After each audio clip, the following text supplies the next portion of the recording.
अन्नदाता, पग पग पर है संग तुम्हारे अन्नदाता। लहू किसानों का बन के पसीना सींचता है धरती का सीना। मेहनत का तेरी हक दिलवाने, नई तकनीक नई खोज बताने।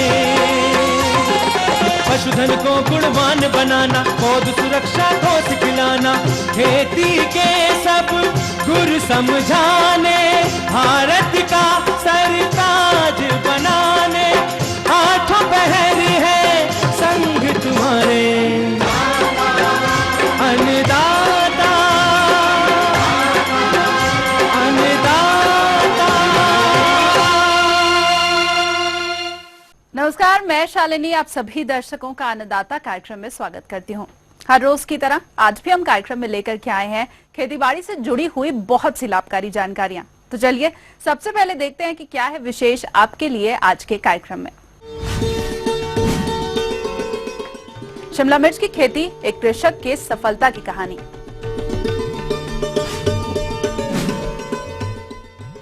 विभिन्न बुआई यंत्रों की कार्यविधि और इसके महत्व पर जानकारी।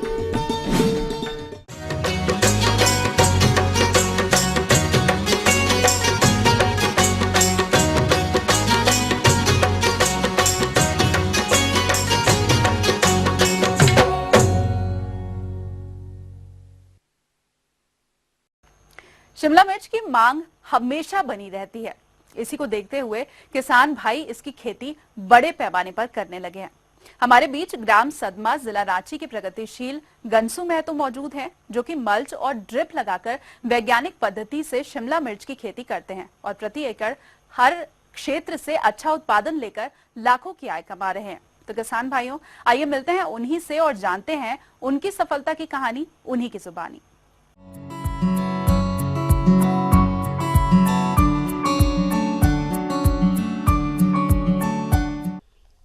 हमने शिमला मिर्च का खेती आधुनिक तरीके से किए हैं। ड्रिप सिस्टम, मल्चिंग करके, और तीसरी चीज़ जो अभी जलवायु परिवर्तन के अंतर्गत एक नया सिस्टम लगा है, जो ट्रैप और गार्ड, वो दोनों का हमने व्यवहार किए हैं। और शिमला मिर्च का जो वैरायटी लिए हैं, उस वैरायटी का नाम मैं बताना चाहता हूँ, जिसका नाम है SW 234 नंबर, जो वेलकम का है, जो एक प्राइवेट कंपनी है। और इसमें जो बढ़वार है वो भी बहुत अच्छी तरीके से है। और रोपाई के 40 दिन में ये शिमला हमारा फर्स्ट तुड़ाई चालू हो गया। और अभी तक ने हमने लगभग 26 तुड़ाई कर चुके हैं। और 26 तुड़ाई में लगभग एक तुड़ाई में 320 kg हमारा हुई है। और हम 26 तुड़ाई कर चुके हैं। और हम आशा अभी करते हैं और हमको पूर्ण विश्वास है कि 20 तुड़ाई से ऊपर हमारा और तुड़ाई होगा, उससे ज़्यादा होगा लेकिन कम नहीं होगा। लगभग हमारा और बाद में 4000 kg और हम इसमें तुड़ाई करेंगे। 1 एकड़ में बीज जो है, बीज की जो मात्रा हम 200 ग्राम दिए थे।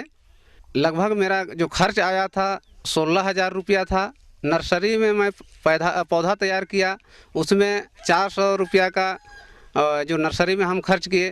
केंचुआ खाद 10 बोरा हम डाले 1 एकड़ में, उसमें 3,000 रुपया मेरा लगा। DAP 1 बैग हमने डाले थे, 1,300 रुपया लगा था।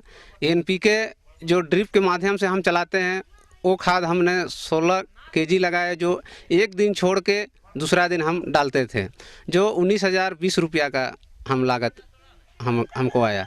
दूसरा जो खाद चला रहे हैं 0050, जो हम 8 बार उसमें डाले हैं, एक दिन छोड़ के एक दिन, उसमें हमारा खर्च आया 1,040 रुपया। जो लेबर का हमने अभी तक जो खर्च किया है वो 12,000 रुपया हमारा हुआ है। मल्चिंग में जो खर्च हुआ है 18,000 रुपया खर्च आया है। और बाज़ार में जो भेजने में जो हमारा खर्च लगा है वो 15,000 रुपया लगा है। और अभी जो हमने 26 तुड़ाई लिए हैं, उसमें एक दिन छोड़ के एक दिन 320 केजी के हिसाब से हमारा शिमला निकल रहा है। उससे ऊंचा भी चला जाता है, कभी नीचा भी आ जाता है, लेकिन उसमें टोटल हमने एक एवरेज रखे हैं। तो हमने 8,320 केजी जो शिमला हमने बेचे हैं और वो 40 रुपये के दर से बेचे हैं। वो टोटल हमारा बेचने के बाद जो पैसा आया वो 3,32,800 आया है। और हम उस जो मेरा खर्च हुआ है 53,310 रुपया, उसको अगर घटा देते हैं तो हमारा लाभ 2,79,490 रुपया हुआ है। और टोटल और 1 लाख रुपया का और हम इसमें रखते हैं। अभी जो 20 तोड़ाई होगी बाद में, और वो 200 केजी के हिसाब से टूटेगा, और उसको हम 25 रुपया के रेट से पर केजी के हिसाब से हम रखे हैं एक अनुमानित दर पर। तो उसमें हमारा 1 लाख रुपया आएगा। टोटल हमारा आमदनी आ जाएगा खर्चा काटने के बाद 3,79,490 रुपया हमारा सूद आएगा। इस तरह से हम अभी आधुनिक तरह से खेती कर रहे हैं और आशा करते हैं कि आने वाला समय में इससे भी हम और अच्छा तरह से खेती करेंगे। तो ये थी कुछ उपयोगी जानकारियां। अब लेंगे एक छोटा सा ब्रेक, जल्द हाजिर होंगे। विभिन्न बुआई यंत्रों की कार्यविधि और इसके महत्व पर जानकारी।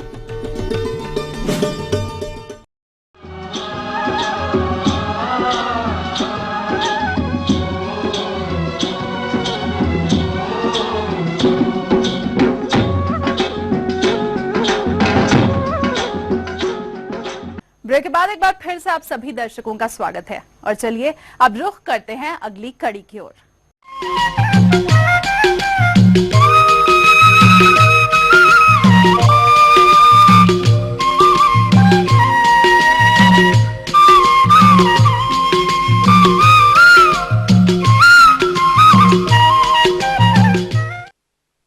आज का युग आधुनिक युग है और इससे कृषि क्षेत्र भी अछूता नहीं रहा। आज कृषि क्षेत्र में विभिन्न यंत्रों का आविष्कार हो चुका है, जिससे खेती बाड़ी का कार्य बेहद आसान हो गया है। इन्हीं यंत्रों में आज हम चर्चा कर रहे हैं बुआई यंत्रों के बारे में। तो किसान भाइयों, कौन कौन से हैं ये बुआई यंत्र और इनका उपयोग किस प्रकार से किया जाए, इस विषय पर जानकारी दे रहे हैं RAU पूसा समस्तीपुर के कृषि अभियंता S चंद्रा। बुआई के कृषि यंत्र कई प्रकार के हैं। मैनुअल ऑपरेटेड में जो आदमी के द्वारा चलाया जाता है उसमें ड्रिबलर है, जिसकी कार्य क्षमता एक दिन में करीब एक श्रमिक द्वारा 4 से 5 कट्ठा है और उसके आधार पर आप उसकी कीमत बाजार में 1600 से 1700 रुपये है। राज्य सरकार द्वारा 500 रुपया उस पर सब्सिडी है, 600 रुपया, और जो शेड्यूल कास्ट शेड्यूल टाइप के लिए है उसके लिए 750 रुपया सब्सिडी है। ध्यान रखें कि डिबलर का प्रयोग आप उन फसलों के लिए करें जो दूरी पर जिसकी बुआई की जाती है, जैसे कि आपको मक्का या फिर अरहर, इस तरह के फसलों की जिसको कि आप प्लांट से प्लांट के बीच में दूरी रहते हैं, वहां पर डिबलर का प्रयोग करें। अब ट्रैक्टर चालित कृषि यंत्रों का आजकल बहुत प्रयोग हो रहा है। तो ट्रैक्टर चालित कृषि यंत्रों में 0 till seed cum fertilizer drill, 0 till seed drill और मल्टी क्रॉप प्लांटर इत्यादि मशीन है। जहाँ तक है कंबाइन के जो क्षेत्र है जहाँ कंबाइन का चालन होता है, वहाँ पर आपको धान और गेहूं का जो डंटल काफी खेत में रहता है, जो कि रेजिड्यू जिसको बोलते हैं क्रॉप रेजिड्यू, तो उसमें बुआई के लिए हैप्पी सीडर एक अत्यंत उन्नत किस्म की मशीन है।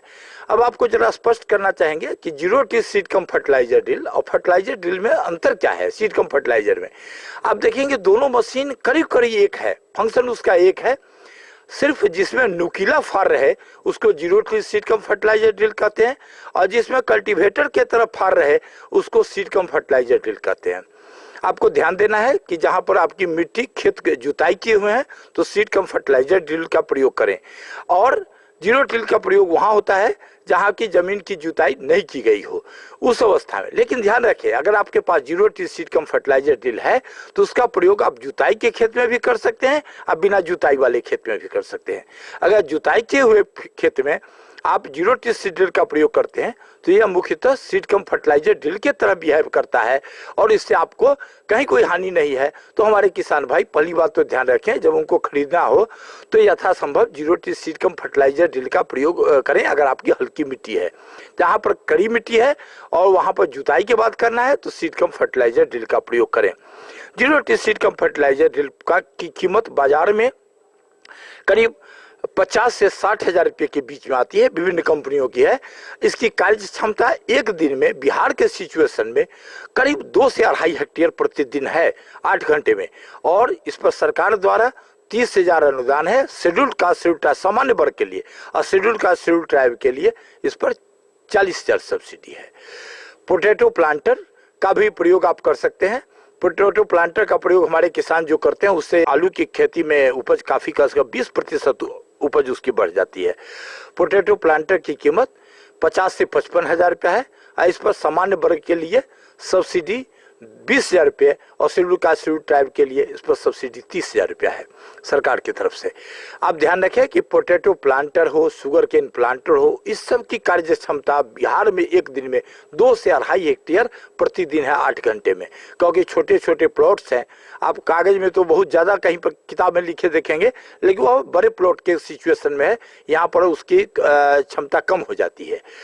और मल्टी क्रॉप प्लांटर अगर है या मेज प्लांटर है, तो मेज प्लांटर पर मल्टी क्रॉप प्लांटर पर भी 30,000 से 40,000 रुपया सब्सिडी है, सामान्य वर्ग के लिए 30,000 और शेड्यूल्ड कास्ट शेड्यूल्ड ट्राइब के लिए 40,000।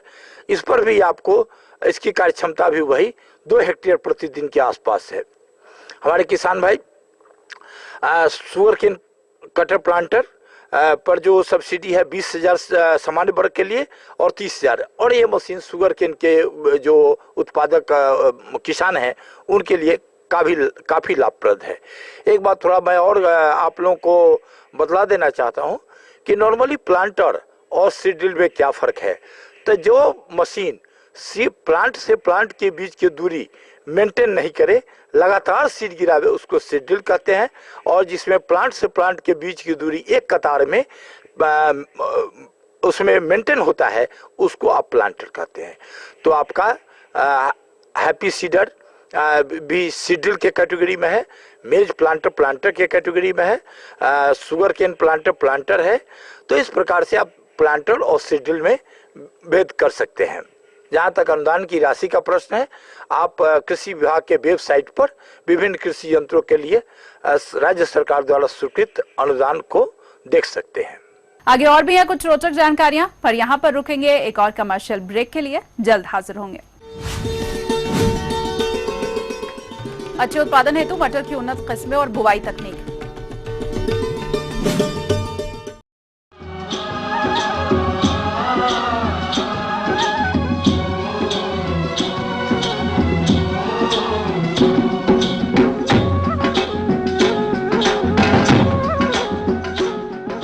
ब्रेक के बाद एक बार फिर से आप सभी दर्शकों का स्वागत है, और चलिए अब रुख करते हैं अगली कड़ी की ओर।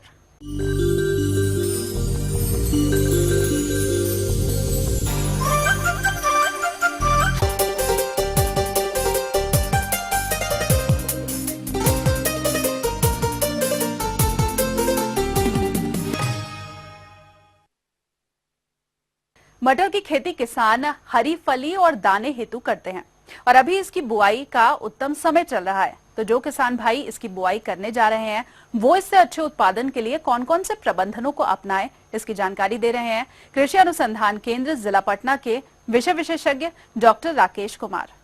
मटर एक बहुत ही अच्छी फसल है दलहनी के रूप में। इसे खेत की उपज शक्ति भी बढ़ती है और साथ ही साथ किसान अच्छा इसे आमदनी प्राप्त कर सकते हैं। इसके लिए कुछ जो उन्नत किस्म है उसकी जानकारी किसान बंधुओं को होनी चाहिए। वो जो उन्नत किस्म में आपका रचना, मालवीय मटर 15, अपर्णा और पूसा प्रभात, ये देखा गया है कि संपूर्ण बिहार के लिए ये किस्म जो है उपयुक्त पाई गई है, और इसे 15 अक्टूबर से लेकर के 15 नवंबर तक लगा सकते हैं, और इसकी उपज क्षमता करीब 20 से 21 क्विंटल प्रति हेक्टेयर प्राप्त हो जाती है। आइए जानते हैं मटर की खेती हेतु भूमि के चयन। मटर हेतु दोमट तथा हल्की दोमट भूमियां अधिक उपयुक्त होती हैं। भूमि की तैयारी के लिए प्रथम जुताई मिट्टी पलटने वाले हल से करने के उपरांत 2-3 जुताइयां देशी हल या कल्टीवेटर से करनी चाहिए। भूमि की तैयारी हेतु किसान भाई रोटावेटर नामक यंत्र का प्रयोग कर सकते हैं, जिससे एक ही बार में भूमि की तैयारी हो जाती है। किसान भाइयों, मटर की बुआई के 15 दिन पूर्व 20 से 22 टन प्रति हेक्टेयर की दर से गोबर की खाद अथवा कंपोस्ट की खाद को खेत की तैयारी के समय ही मिलाना चाहिए। इसके अलावा इनमें हम खाद और उर्वरक की बात करें तो जानते हैं कि दलहनी फसल ये जो है लेगुमिनस आती है, अर्थात इन्हें नाइट्रोजन जो वायुमंडल में है उसे लेने की क्षमता होती है। तो इस तरह से इस फसल के लिए नाइट्रोजन की कम आवश्यकता है। किसान बंधु इसके लिए 20 किलोग्राम नाइट्रोजन, 50 किलोग्राम फास्फोरस और 40 किलोग्राम पोटास प्रति हेक्टेयर के लिए उपयुक्त पाई गई है। किसान बंधु लगाते समय आप पोटास की जो पूरी मात्रा है और फास्फोरस को अवश्य पूरी दे दीजिए। इसके बाद जो नाइट्रोजन की आधी मात्रा दीजिए और आधी जब फूल लगते हैं उस समय आप दे सकते हैं। और 1 हेक्टेयर में लगाने के लिए इस मटर को 75 से 80 किलोग्राम बीज की आवश्यकता पड़ेगी। किसान बंधु ये जान लें, दलहनी फसल में कोई किसी का भी हो, इसका उपचार करना बहुत ही आवश्यक होता है। आप मटर को उपचारित करने के लिए बेवेस्टीन है या आप बीटावैक्स, इसका 2 ग्राम प्रति केजी बीज की दर से आप इसको उपचारित कर लीजिए। उपचारित करने के बाद, कवकनाशी से उपचारित करने के 24 घंटे के बाद आप इसे अवश्य ही राइजोबियम कल्चर से उपचारित करें। राइजोबियम कल्चर से उपचारित करने के बाद आप इसकी बुआई कर सकते हैं। बुआई हल के पीछे 20 सेंटीमीटर बौनी प्रजातियों के लिए तथा 30 सेंटीमीटर लंबी प्रजातियों के लिए दूरी पर करनी चाहिए। मटर की बुआई में सीड ड्रिल का उपयोग करने पर यह दूरी आसानी से नियंत्रित की जा सकती है। साथ ही उर्वरकों की मात्रा का भी प्रयोग इसी सीड ड्रिल के माध्यम से बुआई के समय किया जा सकता है।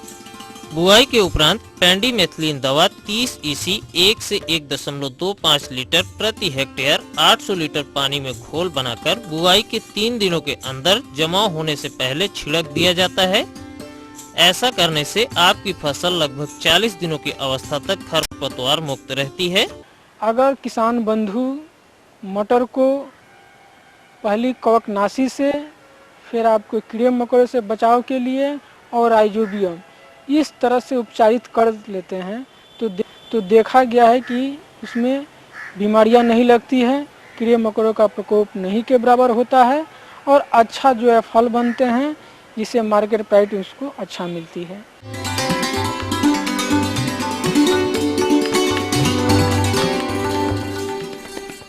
अन्नदाता हेल्पलाइन निशुल्क फोन संपर्क सेवा के माध्यम से आपके द्वारा पूछे गए प्रश्नों में से एक या फिर 2 महत्वपूर्ण प्रश्नों को हम अपने कार्यक्रम में शामिल करते हैं और इसी के तहत आज का चयनित प्रश्न और उसका जवाब इस प्रकार है। अन्नदाता निशुल्क फोन संपर्क सेवा के माध्यम से कार्यक्रम में आज जो प्रश्न हमने शामिल किया है उसे पूछा है जिला दरभंगा से जीवनलाल शाह ने।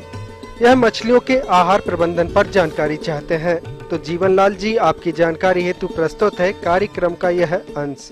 आहार के लिए अपने क्या करते हैं कि अपने ये जो सरसों की खल, चावल की भूसी, इन दोनों को मिला के पानी में डाला जा सकता है या पानी में इनकी पोटली बांध के पानी के अंदर लटकाई जा सकती है, जिससे ये धीरे धीरे उसके पोटली के साथ में उसको पानी के साथ साथ ये अपना आहार लेती रहती हैं।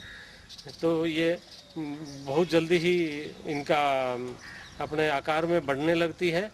उसके बाद में भी जो अपना आहार है उसमें मुख्यतः यही होता है कि सरसों की खल और ये जो DOR भी बोलते हैं, डीऑक्सीराइज्ड राइस ब्रान है, ये आहार के लिए विशेष तौर से आवश्यक है। जब ये मछलियाँ बड़ी हो जाती है तब तक पानी में भी इनके आहार की प्रचुर मात्रा में हो जाती है। आहार प्रचुर मात्रा में ये जो पानी के अंदर अपने देखते हैं सूक्ष्म जीव जो अपने आँखों से नहीं देख सकते हैं, तो ये कहेगा जैसे जैसे मछलियाँ है, पानी की फर्टिलिटी जैसे बढ़ती है तो ये आहार की मात्रा बढ़ती जाती है।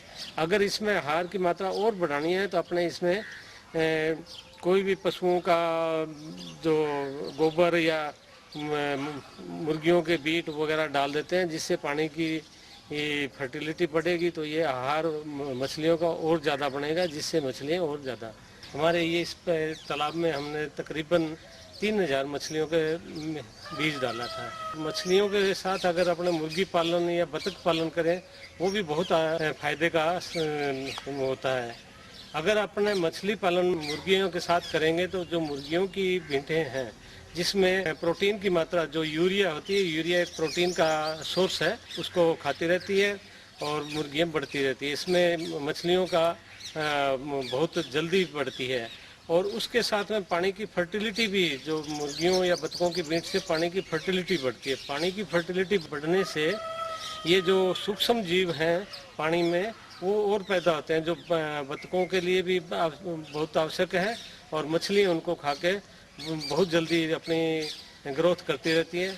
इस तरह अपने कम पैसे में ज़्यादा लाभ ले सकते हैं। इसी तरह किसान भाई ये जो मछली पालन और बतख का सह पालन करके बहुत अच्छा मुनाफा कमा सकते हैं।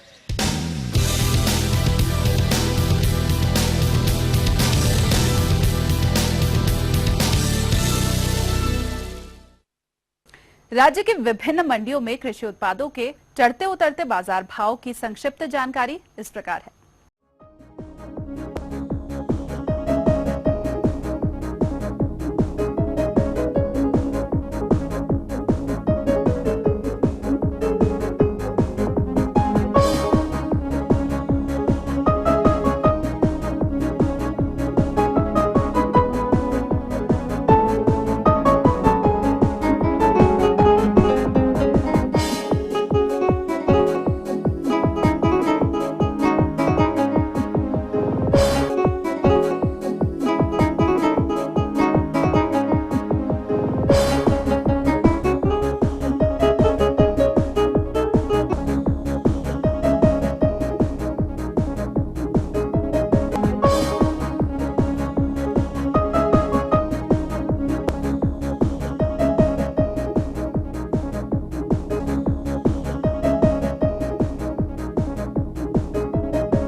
और आइए अब देखते हैं कल दिखाए जाने वाले कार्यक्रम की मुख्य झलकियां।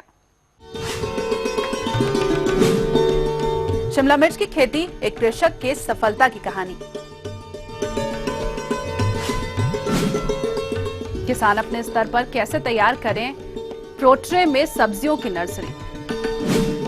हम ये उम्मीद करते हैं कि आज का कार्यक्रम आप सभी दर्शकों के लिए उपयोगी रहा होगा। किसान भाइयों, अन्नदाता आपकी सेवा के लिए संकल्परत है। कृषि संबंधित समस्या और सुझावों के लिए आप हमें इस पते पर संपर्क कर सकते हैं। प्रोड्यूसर अन्नदाता, ETV Bihar Jharkhand, Ramoji film city, Hyderabad 501512। साथ ही आप हमें ईमेल भी कर सकते हैं। हमारा ईमेल आईडी है annadatabihar@etv.co.in। इसके अलावा आप हमें निःशुल्क हेल्पलाइन नंबर 180010854599 पर सोमवार से शनिवार सुबह 10 से शाम 4 बजे के बीच संपर्क कर सकते हैं। तो फिलहाल अन्नदाता की पूरी टीम को दीजिए इजाजत। कल फिर से इसी समय आपसे मुलाकात होगी कृषि संबंधित कुछ और रोचक जानकारियों के साथ। नमस्कार।